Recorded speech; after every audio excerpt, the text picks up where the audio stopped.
less of those processed carbohydrates, and we should eat more of those whole carbohydrates that we have. So also water is very important. As simple as that might be, it is something we have to be conscious about. In this age of stress, especially among those of us that are still very young, the temptation is that you take a lot of soda, you take a lot of unhealthy drinks, and you limit the water that you take.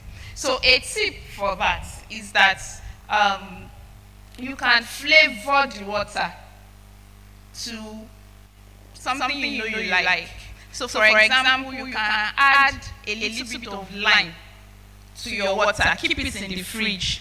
When you are coming from maybe outside and you are hot and that, you would be surprised how refreshing that water can be. But if we don't practice and do these things, we will not believe. We will think it's not possible, but it is actually possible. Because it is what you eat, it is not what you start eating when you are 50 years and above that counts. At that time, the damage has already been done. So you have to be conscious of your eating as long the moment you become responsible for yourself. So you have to be conscious of what you put into your body. Then we should be mindful of what we eat. Sometimes our body tells us a lot. For some people, they don't take refined sugar.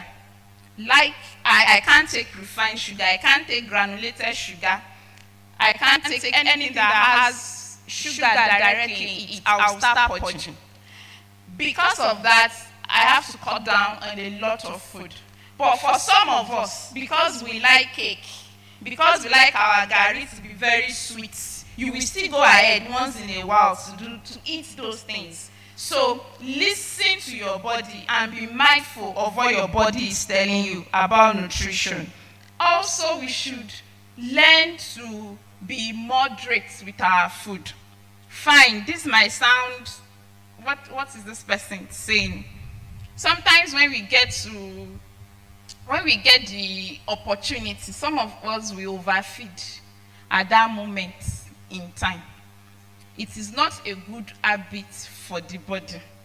In the long run, it's going to cause more damage than the immediate pleasure you derive from the food. Also, we should take things that would add nutrients to our body. So things like alcohol, cigarettes, they are no for the body to thrive.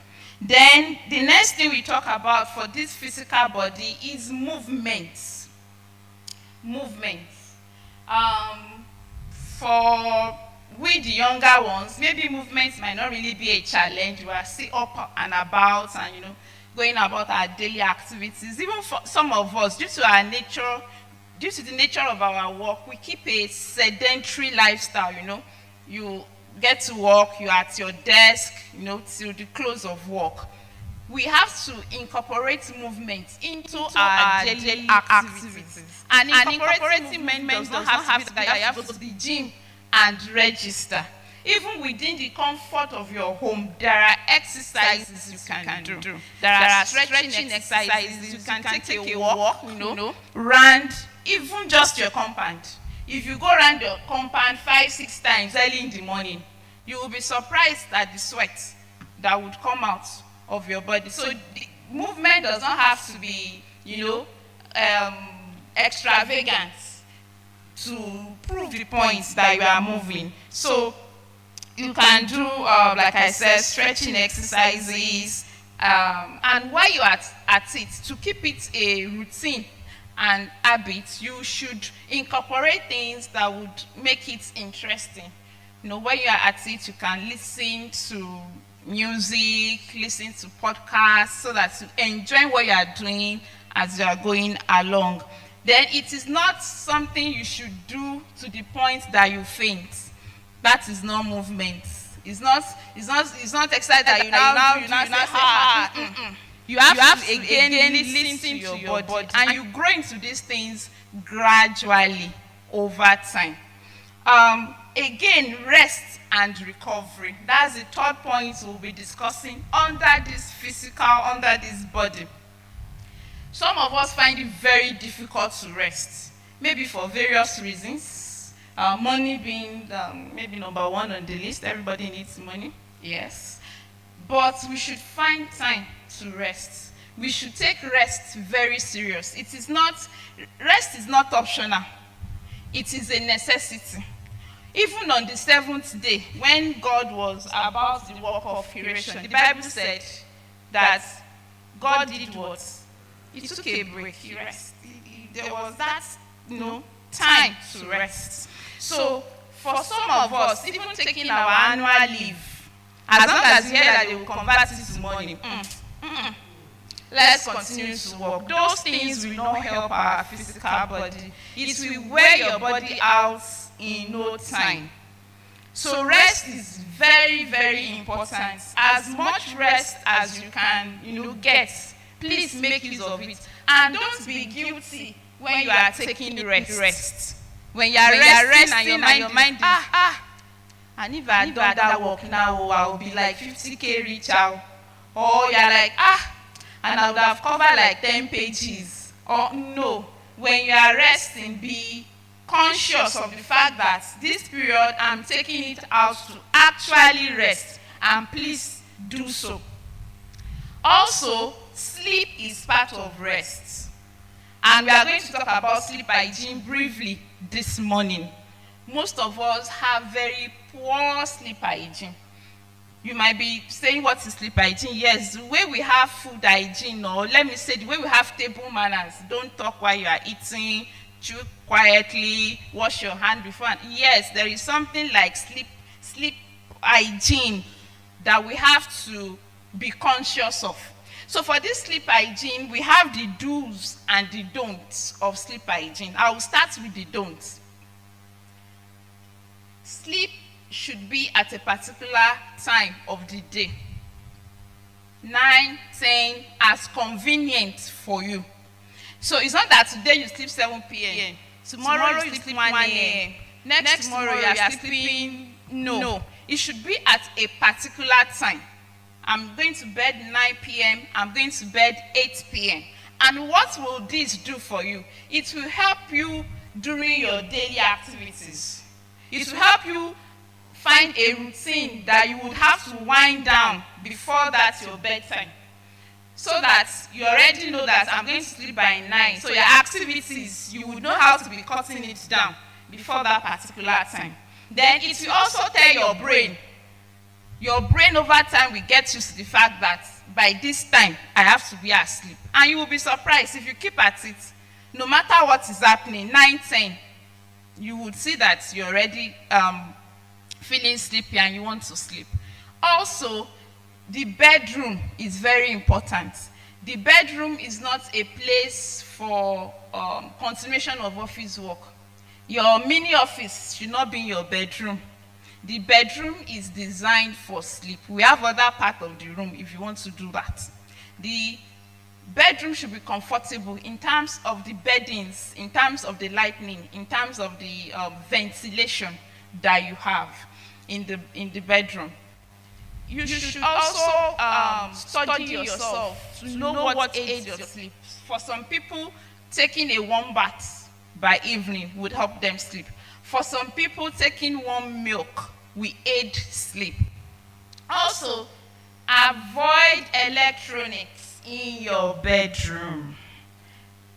Some of us, we are on the bed, we want to sleep, you are still surfing through the internet. It is a bad habit. And it is detrimental to our health. Why? Because from our phone, there is something we call blue light that comes from the phone. And this blue light interacts with the area and the chemical in the brain that aids sleep. So it would distort our sleep. So it has improved, and you can read publications and researches about it. So if you truly want to go and sleep, put your phone on silence and put it under your pillow and go and sleep. Things that can also aid sleep. Music. there are things we call white noise. Thank God for the era of technology. Go to YouTube, go to the internet, type white noise. These are music, sound-like things that can help with your sleep at night. So, also, we would want to talk about recovery also. I know we are all Christians and we are all very, how will I put it? We all have very strong faith. But we should acknowledge when we are sick that we are sick. We should take the necessary time to rest and to recover. The truth is, if, God forbid, if that sickness makes you incapable or takes away your capacity to function, other people will do this work. People will carry on. So take time, adequate time, and rest. When your body, when you are sick, it is a normal thing to be sick. It is not a sign of weakness. Sickness is not that you've offended God. It is we are natural men. We are human beings. We are not super beings. We are not angels. We are not mermaids. We are human beings. So we are entitled once in a while for this physical body to be sick. So, and once you acknowledge and you see that you are sick, seek for the right help, adhere to treatment, and take enough time to actually see that you recover. Rest very well and see that you recover. Also, we understand that as this body, ages, there are different things that can set in. There are different issues that can be wrong with this physical body. And it is the way we go about it, and take care of it that determines our outcome. We've had people live with hypertension for years, 40, 50 years. They never came down with a stroke, and they have good blood pressure control. How are they doing it? It's because they are conscious, they are mindful, to take their medications, to go for their clinic follow-ups. We have people with diabetes, never developed any wound that will not heal, their sugar is fine, you understand? You would see them, you will not even know they are under medications. Why? Because they are conscious of that fact. So, if we are nursing one ailment or one, maybe just, let me say like a challenge, because these things, medical science has provided ways that we can actually manage them. So, let's make sure that we attend to those things. And as we age, 40 years and above, even 35 if you are very proactive. We used to say, in this part of the world, we have this culture that, so therefore you don't want to know. What I don't know cannot kill me. So we have this culture of, it's better that I don't know. But that has killed a lot of people. We've had young people under 40 die of something they should not have died of. So once you are 35, 40 and above, take it upon yourself. Be responsible. Check in for your blood pressure. Check in for your blood sugar levels. Check in for your lipid levels. They are important. At least those basic things. You can walk into any primary health center. I mean primary health center. We have these things in our communities, but we don't take note of them, or we don't know they can actually offer these services. You don't have to walk into General Hospital or UITH before you get these things done.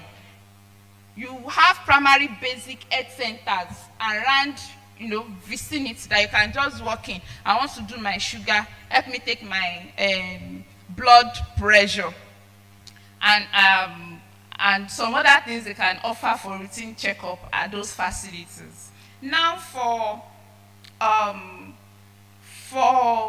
God created us male and female, so there are some subtle differences. For males, it is important that from the age of 50 and above, for the males, that we do what we call prostate-specific antigen screening test. So they'll take your blood sample to just screen and see. Again, don't let the culture of what I don't know will not kill me. Some of these things, if noticed very early, can actually be well managed. So from 50 years and above, as a male, you screen for the prostate. So it's just a blood sample that they will take and screen for it and all that. Then for females, we talk about the cervical screening. And what the cervical screening we just is just to look at, to see, and just to screen.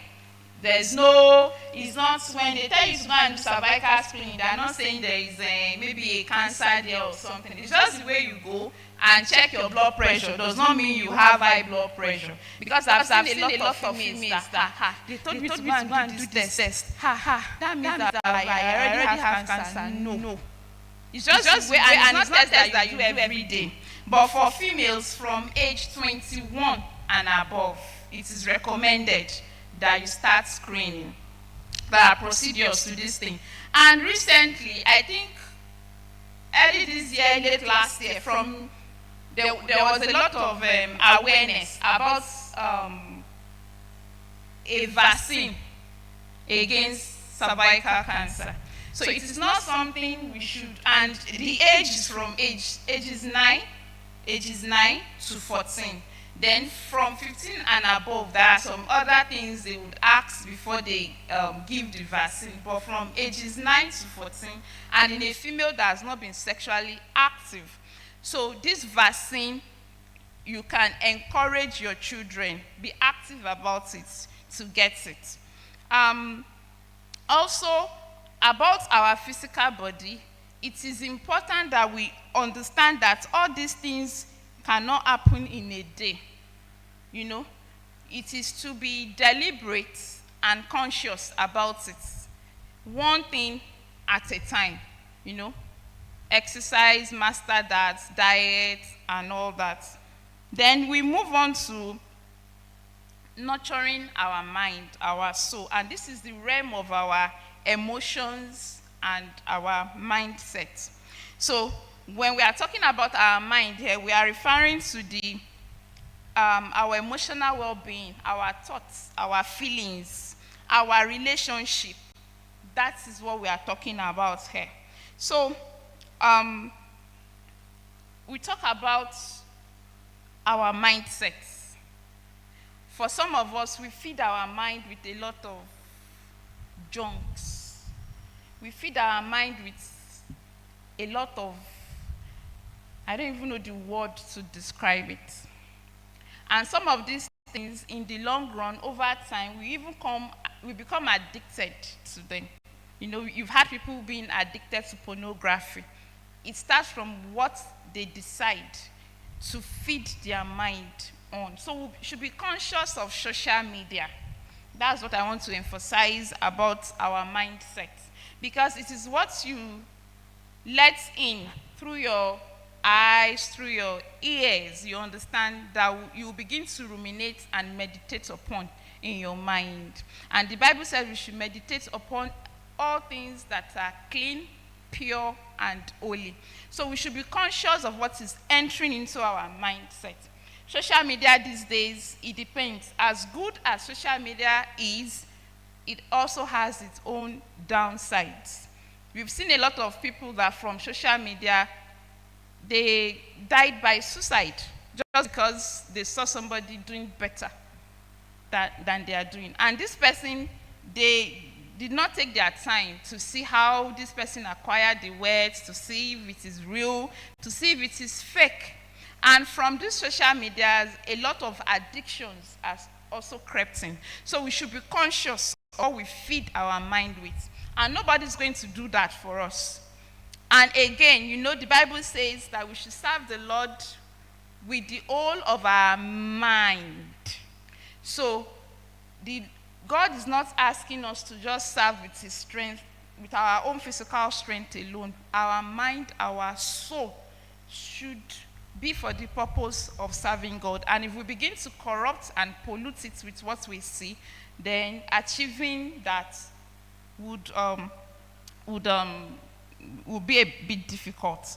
Then we talk again about stress management. I always wish that, I could go back to when I was maybe 3 or 4 with consciousness that, okay, they call you to come and eat, they take your bed for you, they buy you Christmas clothes, no responsibility, no care in the world, you understand? You demand what you like. The highest form of stress, maybe they beat you when you do something wrong. That's it. But as you grow older, this stress thing, responsibility, the first thing is to even realize that we are being stressed.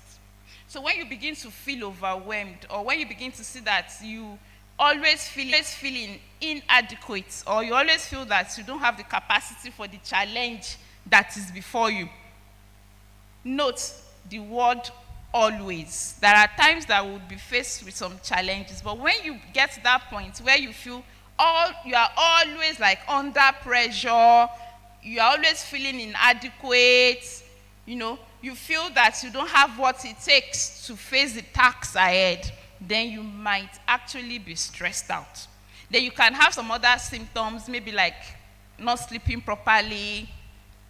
Then you might begin to feel a lot tired. You might be getting sick often. So all these things are pointers to, okay, maybe I am stressed. Then when we are stressed, one thing I want to talk about, emphasize about stress again, is our eating habits. Some of us will say it's comfort food. We just begin to eat and eat and eat, and before you know it, you are getting overweight. You have to again deal with that. So when we are stressed, we should first of all know that we are stressed. And again, after knowing that we are stressed, we should identify what is stressing us out. Some of it we can manage, some of it we cannot manage, some of it we can avoid, some we cannot. So identify. And the ones you have power to control. The ones you don't have powers to control, learn to manage it. And learning to manage it does not mean that you should do it by yourself. Ask for help. If it is a work challenge, speak with those with experience in that field. If you are having some, emotional issues, speak out. If you are having some troubles with your roommate, speak out. These are things that actually stress people out. Relationships. Speak out, seek for help when you feel overwhelmed. Financial stress, well, I don't know about that. Me too, I need help. But these are things that stresses us out. So we should identify what is stressing us out.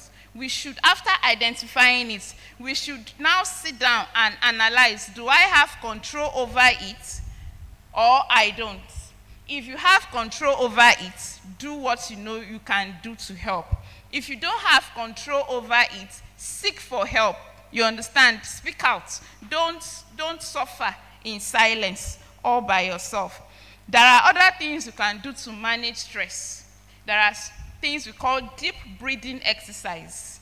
Again, I will refer us to technology, YouTube, deep breathing exercises. Once you type it in, you see videos that would explain how you would do it. Deep muscle relaxation techniques. Those are things you can do on your own, you understand, to help with the stress that you are feeling at the moment. Then, to manage stress, also learn to set boundaries. For some of us, because we want to get the title of the best employee of the year, or you want to be the favorite of a particular person, you begin to, don't worry, I'll do it at your own expense. So we should learn to say no, and to set boundaries. Very, very important. In places where works are cut out, you have your own duty, I have my own duty, and you have this person always having the habit of pushing, his own duties. So learn to set boundaries. Okay, my job description does not include this. I'm not doing this. And for some of us, again, setting boundaries is you close by 4, leave work by 4. Setting boundaries, you are at home, don't bring work home, except it is very, very necessary. The home should be a place that you know that you are at home. It should not be an extension of your workplace. Even for those of us that work from home, I believe we would usually create a space out, to work. And once you leave that space, you are out of that space. So these things, you have to be deliberate about it. And it has to be a lifestyle. It has to be something that you incorporate into your daily activities. Then again, being creative is also something about our mind.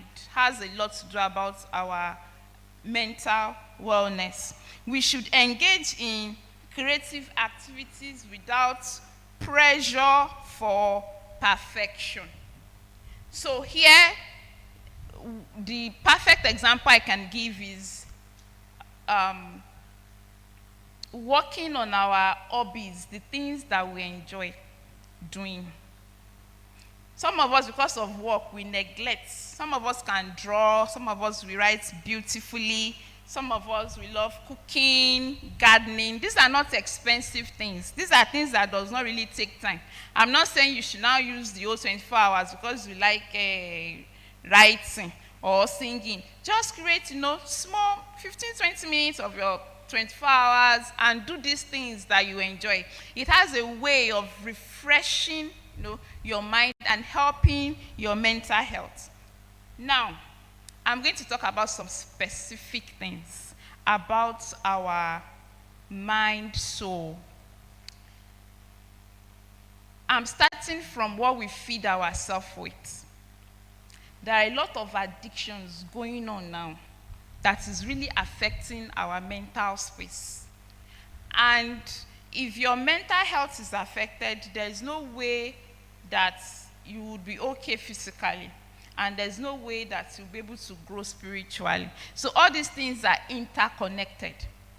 The first thing I want to talk about is gambling, sports gambling. You would be amazed at how normal we take this addiction, sports betting. And it has ruined lives. I'm talking from experience. It has ruined lives. Sports betting. We see it as normal.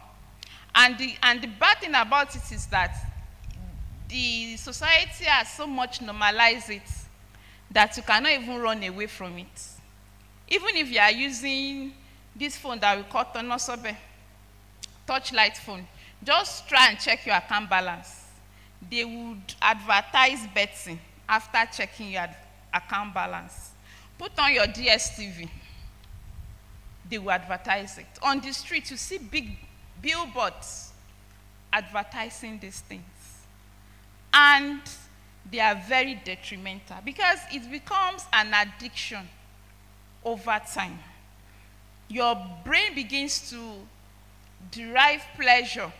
And this thing, the way they design it, once you have a win, 1 or 2 wins, that's it. You would want to relive that experience. So you keep going. You keep going. You keep going. You've seen people sell their houses, lost their jobs because of gambling. So we have to be, and gambling is just not among the youth. We have people 70 years still gambling. So we have to be conscious of what we put in.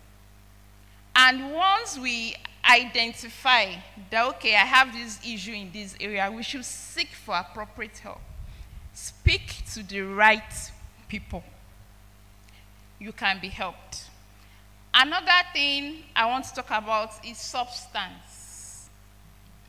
In as much as we are in the church, we might want to shy away from it, but it is our reality. It is what we are seeing. Alcohol, cigarettes, cannabis, we see them. Children of pastors, children raised in church, we see them. And this has cost families a lot. A lot. So how can we address this? Is in two parts. As parents, we have to be watchful, God helping us over our children. I hear stories of, I never knew he was smoking. And the child will be like, I even smoke at the back of the house. Then you now begin to wonder. Or you hear the siblings say, we know that Brother Akine has been smoking since like 5 years ago. And the parents will tell you that they don't know.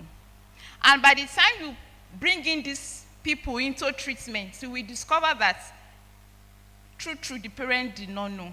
Because how will you keep your child in a place for treatment for 3 months and you will not come and visit once? And when you come, you will tell us that, office was very busy. So in as much as we have the responsibility, God has given us the gift of children. As parents too, God helping us. I know it's not easy. We have to play our part prayerfully. Because this thing is everywhere. No matter how hard you tell your child that, rántí ọmọ ẹni tí ìwọ ń ṣe, how will I say that in English? Like, remember your roots. They will not go outside there and be alone. They will mix with people. You don't know if it will be the roommate. You don't know if it will be the coursemate. But if you are prayerfully watching over these responsibilities, God helping us, then maybe. So we have our part to play. As youth also, we have to know that we are responsible for ourselves. Whatever you decide to do, there is no devil pushing you anywhere. It is your choice. Why did I say that? There is nobody here that will tell me that he or she does not know that alcohol has consequences, or that smoking has its own consequences. Even a child from 10 years old and above would realize that. So it is a deliberate choice if you choose to do that. So we should take responsibility for ourselves. We should learn not to shift blame. It was because I was sad. It was because the lecturer talked to me somehow. It was because I saw my friends doing it and I want to belong. All those things are not excuses. Nobody, as long as it is not as if they pointed gun to your head and they gave you the cigarette to smoke, it is still your choice to do it. So we should be responsible for what we do. Your parents cannot tie you beside their wrapper and be following you all about. We don't even pray for that. But you should be responsible. I know it might be difficult. It is challenging given, the way things are right now. But it is doable. It is doable. So we should be responsible about all those things. I would also want to talk on dementia. So in a simple word, it is a problem that starts or has a major manifestation. The major manifestation has to do with memory problems. And it begins to occur maybe from 65, 70, there and above, like that. So it is not something that is uncommon. It is common. And apart from the fact that there are memory issues, there may also be some challenging behavioral issues. So, and again, for dementia, it has to affect the way the person is functioning. Why am I saying this? Some of us might be thinking right now that, I'm having memory problems. So I searched for my car key today for almost 30 minutes. I did not find it. That's not dementia. Or I went to the market. I was supposed to buy okra, and I forgot. That is not dementia. That is normal. Our brain cannot all the time, you understand, retain what we have. But when it begins to affect function, and what do I mean? It has gotten to the point that people are beginning to tell you that you are forgetting things. You can see the difference. It's not you that you are noticing. If you are still the one noticing, you are fine. But if people are beginning to tell you that, it's like you are forgetting things, then begin to be conscious of it. Or you begin to miss your way around the house once in a while. Yes, you begin to, familiar faces might take you a while to remember. Some details, past events, even something happening now, you might not remember. So those are signs that, that person might be having issues with memory. Then it sometimes now comes with some behavioral issues. And the classic one most times is what we Yoruba people would say that Swani Yayenka. We've had stories of elderly neglected in the village that were stoned to death simply because they had dementia. Because it will begin to affect your behavior. And for some of them, they might begin to have very, very low mood. And because they are forgetting things, they cannot remember things in the right perspective. Things that they remember, maybe something, for example, maybe they witnessed an accident in their 30s or 40s and the person died. They might come out and tell you that it was because they were standing by that on the road. That was why the person died. I'm the one that killed the person. And this person is saying this because the person is sick. And our culture, before you know it, hey, they carry the woman out. And these things happen because most times these elderly people are neglected. Again, responsibility for our youth. It is not the time to neglect our elderly. In as much as, it can be challenging. They've done their part raising us. We will one day too become old. And when these challenges come, we should understand what to do. It can be managed in the hospital. Dementia is something that can be managed in as much as it is a progressive disease. What I mean is that it continues to get worse over time, but there are things in the hospital that we can do to manage that. So once you start seeing those symptoms, it's not the time to say, Aisan Agbani, and you neglect and you don't want to give care. We should care about that. Another thing I want to talk about that will be the last point under the mind is depression. And I'm going to take my time a bit on depression. Why? Because the rate of suicide is becoming alarming. Or let me say the social media is making the world a very small world that we are now hearing more about. I think still last week in the media, a law student, was it law or medical students in one of the universities, after seeing his results, died by suicide. So, depression, what is depression in a nutshell? It is when you have persistently mark my word, persistently low mood for more than 2 weeks.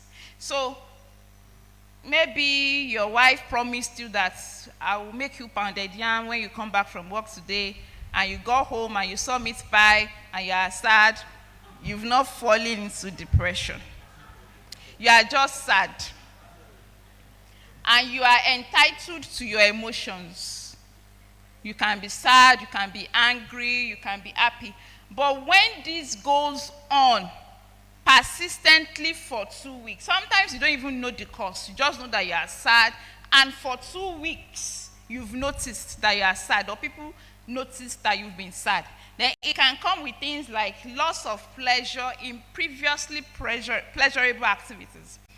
Maybe somebody that loves reading or playing football just gives it up for no reason. Then the person will begin to experience low energy, just tired all the time. There's no headache, there's no abdominal pain. The person is just tired. And maybe somebody that would normally wake up 6 a.m. to go about his daily activities is still in bed till 12 p.m. And these things are going on persistently for at least 2 weeks. Then it can come with other things like loss of appetite, poor sleep. The person might begin to lose concentration. The self-worth and self-esteem of that person might begin to go down. Now, I'm talking to a very diverse, age group. Here, I would want us to understand that depression, the manifestation for depression varies according to the age group. So for children and adolescents, you might not really see them sad. You might not really see them being on their own. They might just be very irritable. And they might be deliberately acting out. You tell the child, sit down there.